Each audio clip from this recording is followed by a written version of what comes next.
9장과 10장을 했을 때 이교도들이 나왔어요. 광신자들이 나왔죠. 이 사람들을 지칭하면서 뭐라고 하냐면 자신들이 쫓는 거짓 영을 성령이라고 말하고 쫓아오고 있더라. 또 하나는 성경에서 나타난 하나님을 자신들이 따라가는 신이라고 이야기를 하더라라는 거예요. 그렇게 본다면 칼빈이 우스갯소리로 이 세상에는 하나님이라고 하는 다니엘신밖에 없지 않는가라는 이런 조소 섞인 이야기를 하였습니다.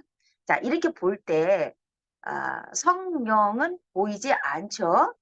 하나님 보이지 않습니다. 그런데 성경 안에는 하나님께서 현현하시는 어떠한 모습들이 계속적으로 나온 건 사실이에요.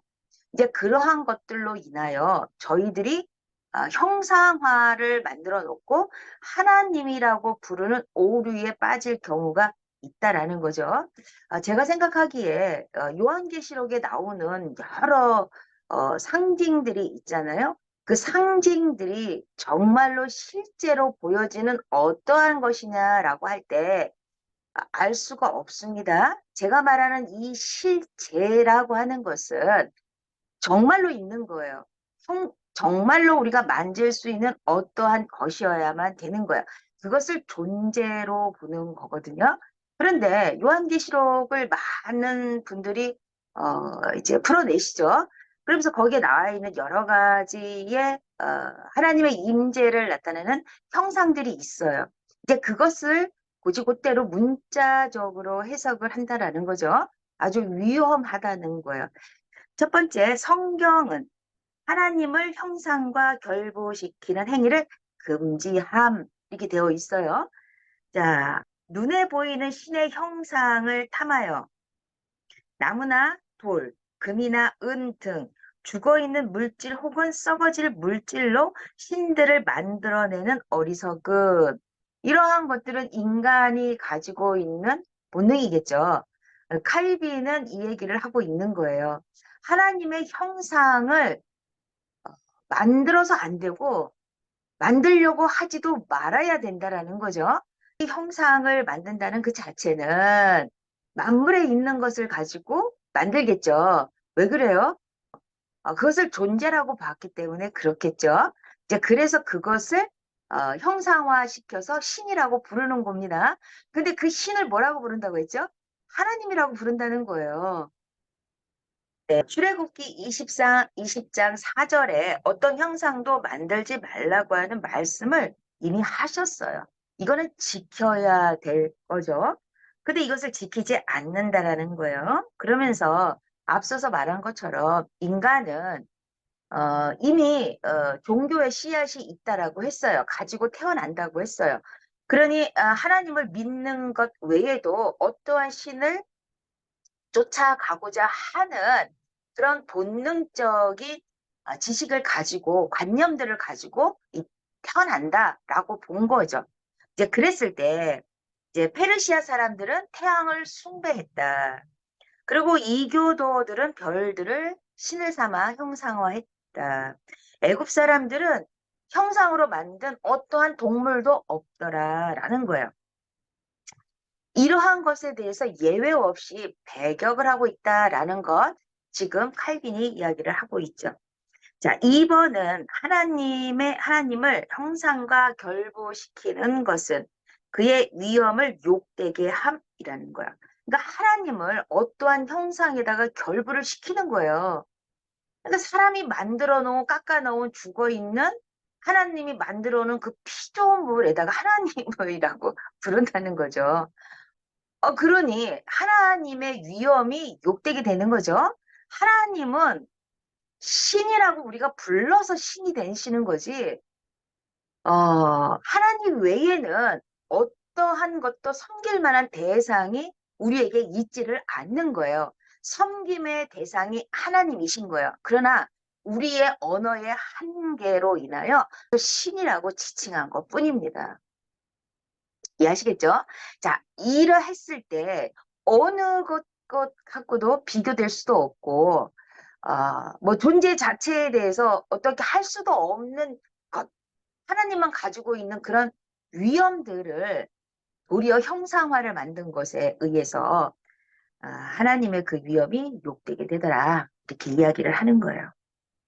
그러면서 모세의 이야기를 해요. 여호와께서 호렙산 불길 중에서 너에게 말씀하시던 날에 너희가 어떤 형상도 보지 못하였은즉 너희는 깊이 삼가라. 그리하여 스스로 부패하여 자기를 위해 어떤 형상대로든지 우상을 새겨 점점점 만들지 말라. 신명기 4장 15절에서 18절까지의 말씀입니다.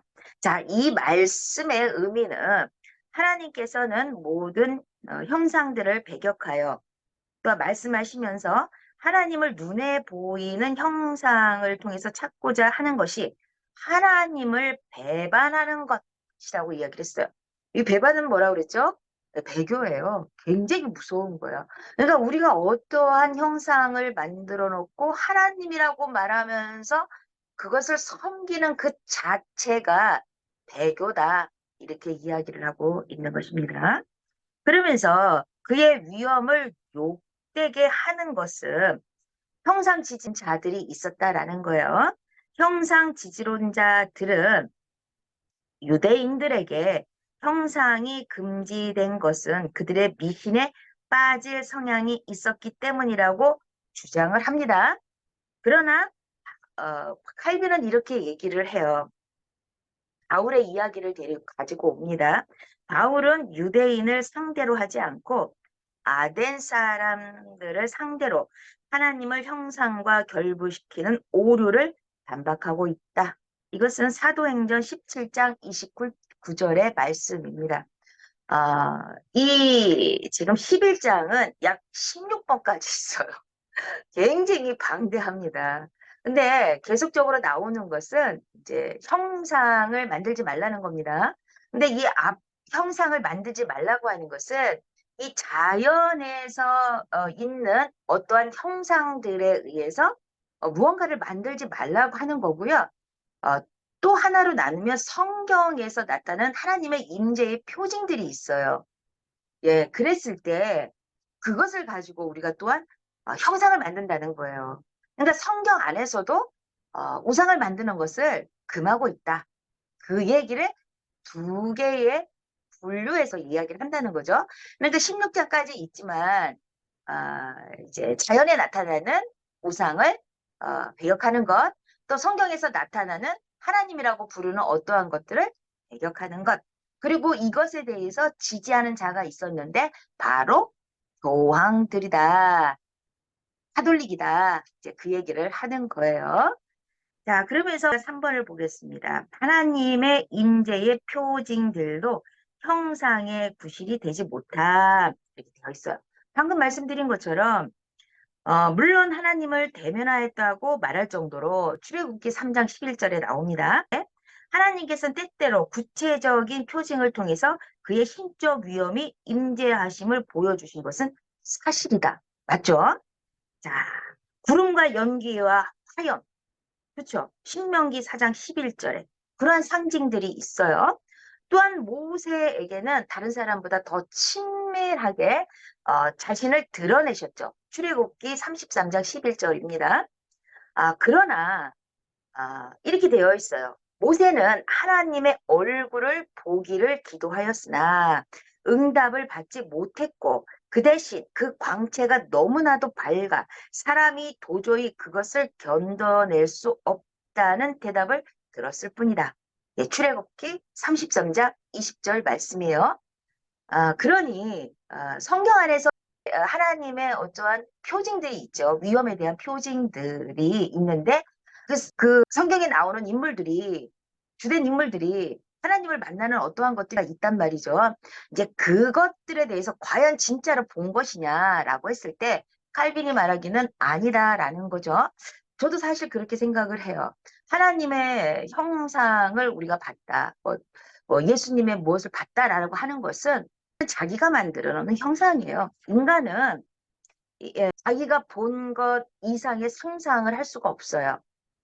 무언가를 보았다면 그 본 것에 의한 상상을 하는 것이지 또 업그레이드 되는 것 뿐이지 처음부터 없는 어떠한 것을 만들어낼 수 있는 능력을 가지고 있지 않습니다. 그것이 인간의 한계예요. 결국은 내가 보고 있는 어떠한 현상 안에서 만들어져 가는 거예요. 우리의 지식이. 저는 그렇게 생각을 해요. 그래서 하나님의 형상을 보는 것이 아니라 그 형상을 내가 만들고 그 형상을 하나님이라 여기면서 우리가 가는 오류를 하고 있다. 이렇게 보시면 되겠습니다. 그러면서 비둘기 모양으로도 나타났다. 성령이. 예, 마태복음 3장 16절이죠. 그러니 성령께서 눈에 보이지 않는 분이심을 믿게 하려는 거예요. 그래서 외형적인 상징물을 찾지 않도록 하는 거예요. 때때로 사람의 모습으로도 나타났다. 그렇지만 이것은 장차 그리스도 안에서 자신을 계시하실 것임을 미리 알려주는 거다라는 거야. 그러니까 깨닫게 하는 것이지 그것이 정말로 형상화돼서 현현에서 나타난다라고는 볼 수 없다라는 거예요. 칼빈이 말한 것을 볼 때 우리가 얼마나 위험한 오류를 범하고 있는지 알 수가 있습니다. 자, 그러면서 나아가고 있어요. 속죄소 안에 그룹이 있어요. 그룹을 가지고 징계를 삼는데요. 사람들이. 그리고 그 형상을 번호하라고 애쓰는 사람들이 있죠. 변증하죠. 변론하는 거죠. 이제 그것에 대해서 이야기하는 거예요. 무슨 의미가 있겠느냐. 하찮다. 이 얘기를 합니다. 그 형상들이 하나님의 신비들을 표현하기에 정말로 합당한 것이냐.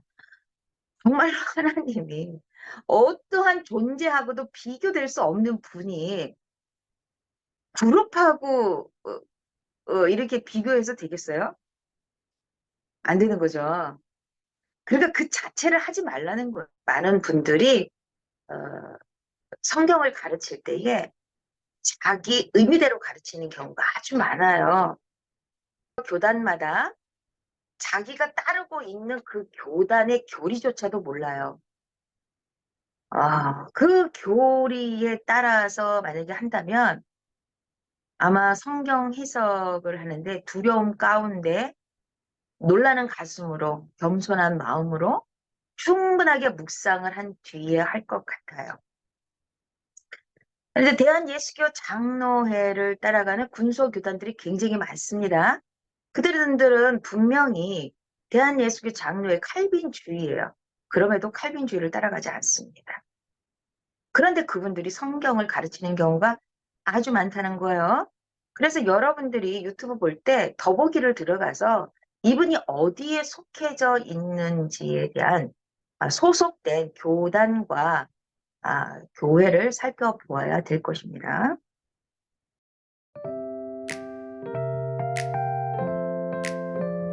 4번은 성경은 어떠한 형식으로든지 하나님의 형상화하는 것을 일체 금지함. 네, 방금 말씀드린 것처럼 똑같습니다. 자, 그리고 나서 5번에도 성경은 어떠한 형상도 배격함. 이렇게 되어 있어요. 근데 여기에서는 이제 저기를 많이 데리고 와요. 이제 그 철학자들, 고대 철학자들.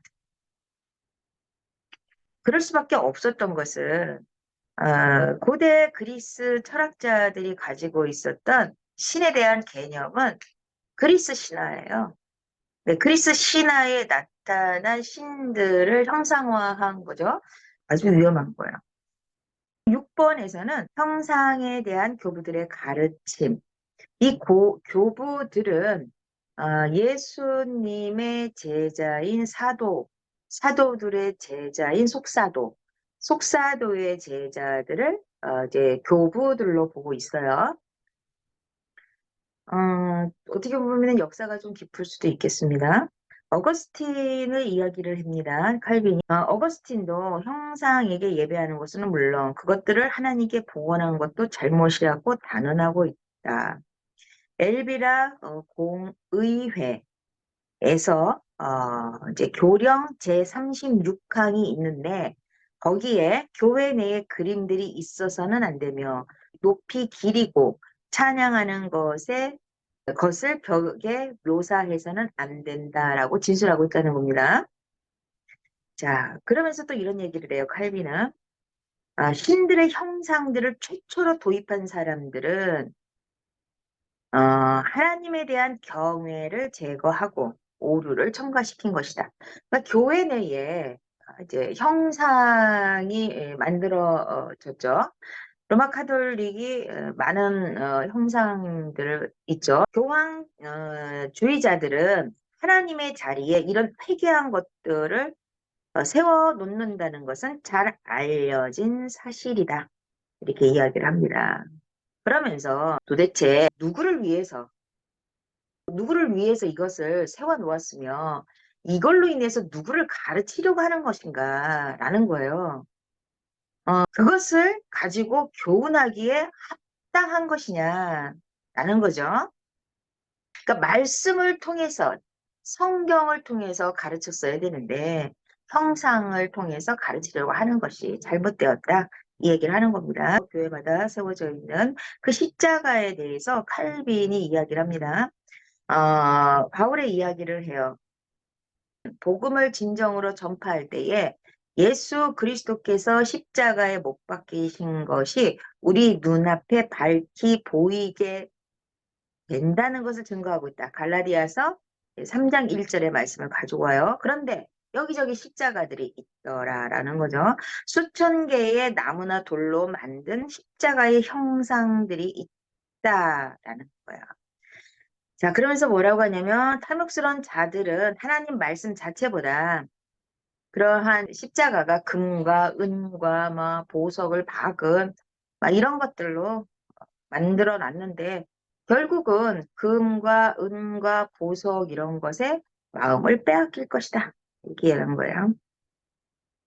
자, 8번은 우상의 기원은 형체를 지닌 신을 찾는 인간의 부패한 욕심에 있음. 자, 우상의 기원이라는 거예요. 그것은 바로 인간의 부패성이죠. 이 부패는 죄악이죠. 그리스 철학자들은 이것을 죄라고 말하지 않습니다. 그냥 우리 안에 있는 본성적으로 있는 욕망 욕구다 이렇게 얘기를 하고요. 하나님께서는 이 욕망 욕구를 죄라고 정한 거죠. 욕망 욕구 인간에게 있고 이것이 인간의 욕심이고 이것이 부패하게 한다라는 거예요. 죽은 자들에게 존귀를 부여하고 라헬이 그 아버지의 우상들을 훔친 사실을 기록하고 있더라. 창세기 31장 19절이고요. 자, 홍수가 났죠. 노아의 가족들이 이제 방주를 짓고 홍수가 끝나고 나서 새롭게 이제 단장이 됐죠. 땅들이. 그러고서 몇 년 지나지 않아서 다시 우상에 빠진 거죠. 노아가 살아있는 동안에 그 후손들이 우상 숭배에 빠졌고 우상들로 더럽혀지고 아브라함의 탄생하기 이전에 데라와 나홀도 거짓 신들을 섬기는 자들이었고 여호수아서 24장 2절에 있다라는 거죠. 그리고 이러한 악의 새로운 악이 합쳐졌다. 사람은 자기 속으로 생각해 온 그런 유의 신을 겉으로 구체화시키려고 하는 거다. 자기가 거기다 덧입히는 거예요. 그러니까 처음에 만들어진 어떠한 이제 신이라고 하는 것들이 있겠죠. 근데 그 신에다 가미를 시키는 거죠. 근데 여기 유의 신이라고 하는 건 있는 어떠한 것들이겠죠. 그리고 구체화시키는 거. 이게 다 어디서 왔냐. 자기의 마음속에 생각으로 온 거다라는 거예요. 결국은 우리가 보고 느꼈던 그 상상 안에서 무언가를 덧입히는 거죠. 그러므로 마음이 우상을 잉태하고 손이 그것을 낳는 것이다. 만드니까 그런 거죠. 하나님께서 친히 형체로 임재하여 계시다는 것을 보여주지 않으면 사람들은 자기들과 함께 계시지 않는다는 아론이요. 모세가 계명을 받으러 뭐 40일 동안 가 있으니까 네가 신을 만들어내라 라고 해서 금송아지를 만들게 된 거죠. 네. 자, 9번 형상의 사용은 우상 숭배로 이어짐. 이런 헛된 것들이 형성이 되면 우상 숭배가 따르게 된다. 마치 무언가 신적인 것이 거기에 존재하는 것처럼 그것들을 숭배하는 일에 완전히 압도되어 버리기 때문이다. 신들의 제사는요, 상상을 초월해요. 그냥 우리나라 제사만 봐도 그렇죠. 종갓집에서 하는 그런 제사 방법과 일반 가정에서 드리는 제사 방법은 좀 다르죠. 그런 행위적인 제사 방법의 순서들이 굉장히 많잖아요. 마찬가지로 다른 이교도들이 섬기는 제사 방법도 그래요. 화려하고요. 우리가 상상할 수 없는 어떠한 것들이죠. 근데 그런 것들을 만들어 놓고 사람들이 보는 거죠. 그러니까 퍼포먼스 같은 거죠. 왠지 모르게 뭐가 있는 것 같아요. 그래서 믿음이라는 게 그래요. 우리가 믿는다 얘기할 때 믿음의 형체가 없어요. 근데 믿음의 형체가 어떠하게 나타나서 있는 것을 원해요. 여러분들은 다 부름을 받았고 소명을 받았어요. 부름이라는 건 바로 소명이에요. 소명을 받았다라는 것은 어떠한 모양이든지 하나님 앞에서 무언가를 하는 사람이에요. 근데 어느 것이 더 크냐? 의미가 없는 겁니다. 그러면서 거기에 무언가 신적인 능력이 있다고 상상을 한다. 그렇기 때문에 주께서는 자기 자신을 위하여 형상을 세우는 것을 금하셨고 뿐만 아니라 숭배를 조장할 만한 그 어떠한 비문이나 돌비를 만드는 것도 금하신 것이다. 출애굽기 20장 25절의 말씀입니다. 우상에게 경배를 하든 그 우상 속에 하나님이 계시다고 생각하여 경배를 하든 똑같다라는 거예요. 어쨌든 형상을 만들지 말라고 했는데 형상을 만들어 놓고 그것에 절하는 것이나 하나님이라고 여기면서 절하는 것이나 실질적으로 우상을 만들어 놓고 거기를 섬기는 거랑 뭐랑 다르느냐 그 얘기를 하고 싶은 거예요. 이렇게 하는 이유가 있어요. 영적인 것을 대해서 만족을 못 하는 거예요. 영적은 보이지 않아요. 관념 안에 있는 거겠죠. 보이지 않는 것을 믿는 게 바로 우리예요. 멍청하다고 이야기를 했잖아요. 존재한다라고 어떻게 우리가 증명할 수 없는 거잖아요. 그런데 우리는 믿어지는 거예요. 그것이 믿어지니까 믿는 거잖아요. 믿어지기 때문에 따라가는 거예요. 자, 10번 봅니다. 교회에서 행해지는 형상을 통한 예배. 칼빈은 얘기하기를 일반 대중들은 그렇게 하고 있다. 너무 많아서 열거할 수도 없다라는 거예요. 그러면서 이야기를 하죠. 어, 유대인들이 이스라엘 민족들이 결국은 예언서에 나타나는 것처럼 우상 숭배를 하잖아요. 혼합 종교를 하고 그리고 어떠한 것들을 하나님이라고 여기면서 하고 있어요. 한 발은 이쪽에 한 발은 저쪽에 담궈서 하는 거죠. 왜 그럴까요? 하나님은 보이지 않으니까. 근데 보이는 신을 또 섬겨야 되는 거죠. 이제 그렇게 가고 있는 거예요. 너희들이 멸망할 것이다 라는 거죠. 그랬을 때 무섭잖아요. 하나님께 하신 그 이적들이 있었기 때문에 예언자들은 뭐라고 하냐면 너희들이 나무와 돌들과 더불어서 간음한 것이다 라는 거예요. 하나님께서 이 우상 숭배를 간음이라고 그랬어요. 성적인 간음으로. 굉장히 무서운 거죠.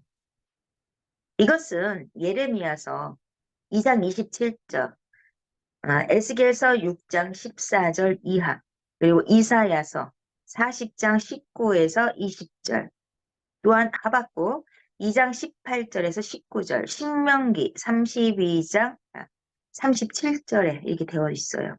그러니까 만들어 놓은 나무와 돌을 세워놓고 그것을 하나님이다 하고 말하면서 한다는 거야.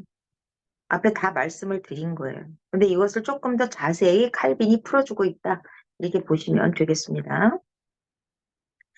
교황주의자들의 어리석은 변명이 있어요. 왜 형상을 만드냐? 형상을 만드는 이유가 뭐냐?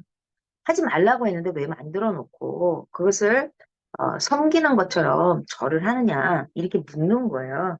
그러니까 이렇게 대답을 한대요. 칼빈의 책에 그렇게 되어 있어요. 우리는 그것을 존귀한 존재로 보는 게 아니야. 그 우상에게 이게 섬기는 게 아니야. 그냥 봉사하는 거야, 봉사. 결코 우리는 예배 드리는 게 아니야. 이렇게 얘기를 한다는 거예요. 그러면서 칼빈이 이렇게 말하죠. 봉사하는 것이 예배하는 것보다 더 가벼운 일인가? 이렇게 반문을 하고요. 형상에게 예배하지만 예배하는 것은 아니다. 2번 형상이 허용하는 한계가 있다. 이렇게 얘기를 해요. 앞에서는 형상을 만들면 안 된다고 얘기를 하면서도 형상이 허용되는 한계가 있다. 이것은 각기 순전하고 정당하게 사용되어야 한다. 이렇게 되어 있는데요. 내용을 이렇게 쭉 보면 지금 넘어가고요. 13번은 형상은 순전한 신앙을 타락시킨. 네, 이것도 마찬가지입니다. 그냥 소주제로 봐서는 앞에서 말하는 모든 것들, 형상을 만들게 되면 그 형상 자체가 우상 숭배가 되는 거잖아요. 우상 숭배를 하면서도 하나님을 섬긴다고 말하는 거죠. 그리고 그 형상 안에 무언가 더 강한 무언가가 보여지는 걸로 인해서 있을 것 같은 그런 느낌적인 느낌으로 가는 거잖아요. 그러니 정말로 순전하게 오직 하나님만 보고 가는 그러한 신앙을 해친다. 이렇게 보시면 되겠습니다. 자, 14번은 형상에 관한 니케아 공의회의 어리석은 결정입니다. 자, 요거는 16번에 나오니까 같이 보겠습니다. 자, 15번 보겠습니다. 성경 본문을 어리석게 왜곡시킨. 이제 그렇게 경배를 한단 말이에요. 이제 그러면서 이러한 경배에 대한 성경에 나오는 구절들이 있지 않느냐라고 이야기를 하는 거예요. 창세기 47장 10절에 있는 것처럼 왕을 축복하는 것. 그리고 창세기 47장 31절, 히브리서 11장 21절에 있는 야곱의 지팡이. 창세기 28장 18절에 있는 야곱이 세운 돌비 이러한 것들이 있다는 거죠. 그리고 이어서 그 발등상 앞에서 경배할지어다. 성산에서 예배할지어다.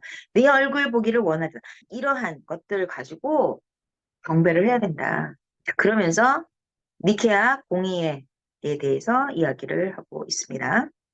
자, 16번 들어가겠습니다. 형상에 대한 경배를 결의한 공의에 참남한. 이 공의에서 뭐라고 얘기하냐면 형상을 반대하는 자들은 이교도들보다 더 나쁘다. 이렇게 이야기를 하는데 만장일치로 결의했답니다.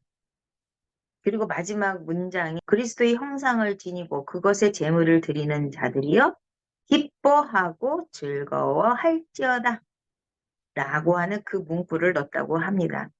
그래서 칼빈은 그 공의에는 형상들, 자기네들이 만들어 놓은, 깎아 놓은 그런 것들을 살아계신 하나님과 아무런 구별도 없이 동일하게 대하고 있다. 이렇게 이야기를 하고 있습니다. 네. 지금 11장은 총 16개를 가지고 있어요. 많이 방대하죠. 다시 한번 말씀을 드리면 두 개로 나눌 수가 있어요. 자연에서 나타난 걸 가지고 형상화시키는 것과 성경에 나타난 것을 가지고 형상화시키는 것. 이 두 가지는 다 하나님께서 하지 말라고 한 것이다. 그런데 너희들이 하고 있다. 너희들이 하나님이라고 부르면서 하고는 있지만 과연 그것이 하나님인가? 라는 거죠. 아, 그리고 이것을 가늠한다. 배교했다. 이렇게까지 이야기를 하고 있습니다. 자, 이렇게 하면서 11장을 마쳤고요. 감사합니다. 계속 잘 들어주셔서 감사드리고요.